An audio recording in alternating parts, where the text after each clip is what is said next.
The Shorn Bride. The little town of Silver Creek was not kind to outsiders, and it was crueler still to widows. On the edge of the settlement, where dust swirled in endless spirals and the smell of horse sweat mingled with wood smoke, a young woman named Clara Whitfield stood trembling in her in-laws' yard. Her husband, James, had been gone barely 2 months, killed in a freak accident when his horse spooked at a rattlesnake. She had loved him with a fierce, quiet devotion. But now, instead of comfort, she found herself the target of scorn. His kin, the Whitfields, a proud and harsh family, had never wanted her. They thought her too bookish, too soft, too foreign to their rugged ways. "Widow or not," sneered Martha Whitfield, James's sister-in-law, "you ain't one of us, and you'll not shame the family by walking around here with your airs and graces." They dragged her into the barn that morning, rough hands pinning her to a stool. Clara's cries rang out, but no neighbor came to intervene. Her late husband's brothers held her down while Martha fetched a set of sheep shears. The metallic scrape of blades against scalp filled the barn. Locks of her dark hair, once her pride, fell to the dirt floor. They sheared her bald, each stroke crueler than the last. Clara shut her eyes, swallowing sobs as shame burned hotter than the summer sun. When they were finished, Martha leaned close, her breath sour with spite. "Not done yet." And with a small knife, she scraped away Clara's eyebrows, leaving her face bare and strange, as though her very identity had been stolen. "There," Martha said, stepping back with a satisfied smile. "Let the town see what happens to a woman who tries to rise above her place. You'll bring no man down with your charms now." They shoved Clara out into the yard. The townsfolk who had gathered outside gasped at the sight, at the bald young widow whose beauty had been defaced. Clara clutched her shawl around her, but there was no hiding. Children pointed. Men whispered. Women shook their heads. In that moment, Clara wished for death.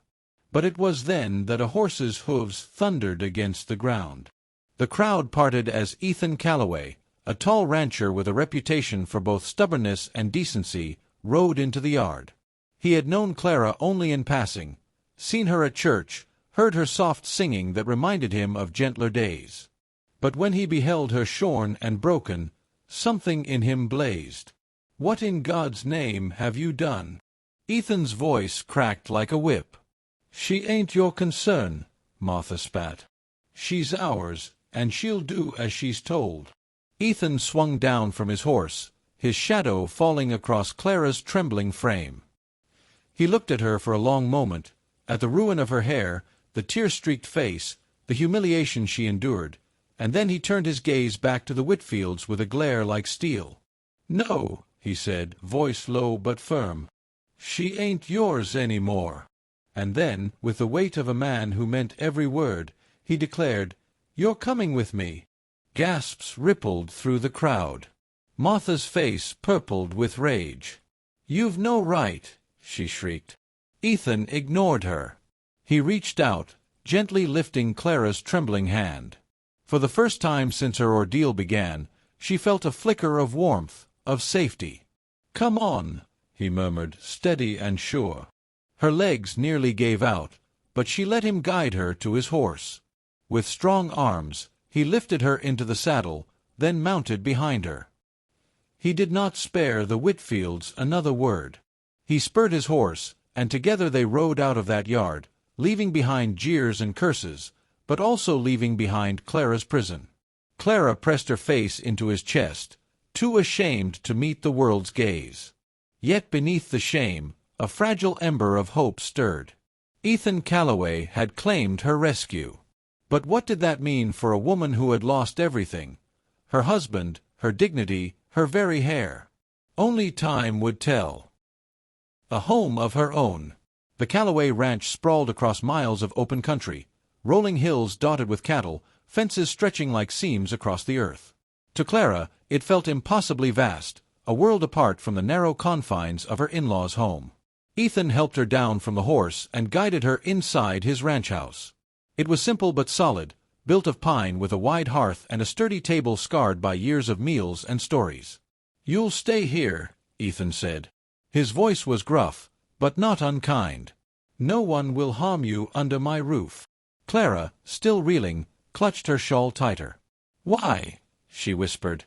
"Why would you take me in?" Ethan leaned against the mantel, his gaze steady. "Because what they did was wrong. A woman's worth ain't measured in hair or looks. And no decent man sits by while cruelty parades itself in daylight." Her throat tightened. No one had spoken for her like that, not since James had died. Still, doubt gnawed at her. "The town will talk. They'll say I came here out of shame, or worse." "Let 'em talk," Ethan said flatly. "They've been talking about me half my life. Makes no difference." For days, Clara lived as though in a fragile dream. She busied herself with small tasks, helping in the kitchen, mending Ethan's shirts, feeding the chickens. She avoided the mirror, though. Her reflection still startled her, the bald scalp, the bare brows, the woman who looked like a stranger. But Ethan treated her no different than he would have before. He spoke to her with quiet respect, never pity.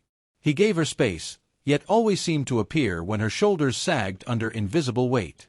One evening, as the sun dipped low and painted the plains gold, Ethan found her sitting on the porch, clutching a scarf around her head. "You oughtn't hide," he said gently. "I frighten myself," Clara whispered.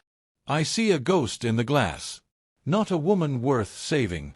Ethan crouched beside her, his weathered face solemn. "Listen to me.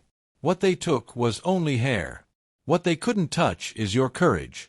You walked out of that yard with your head high, when most would have crumbled. That makes you stronger than any of them." Tears stung her eyes. "But the whole town saw. How can I ever belong again?" "You belong where you're cherished," he said simply. "And if you'll let me, I'll see to it you never doubt your worth again." Clara looked at him then, truly looked.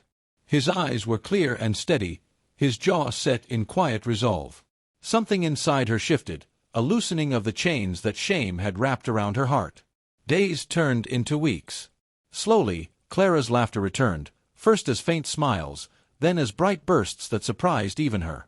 She braided ribbons to tie around her head, not to hide her baldness, but to claim it as her own. The townsfolk, who once gossiped, began to see a different story. Not a woman broken, but a woman remade, standing tall beside the rancher who refused to let cruelty define her. One Sunday, Clara walked into the church at Ethan's side. Gasps rippled again, but this time not in mockery. She held her head bare, uncovered, her scalp gleaming in the sunlight pouring through the windows. Her chin lifted with quiet pride. The Whitfields scowled from their pew, but Clara did not flinch. After the service, as townsfolk approached with hesitant greetings, Ethan placed a steady hand on her shoulder. "See," he murmured, "you ain't alone." Clara smiled through tears.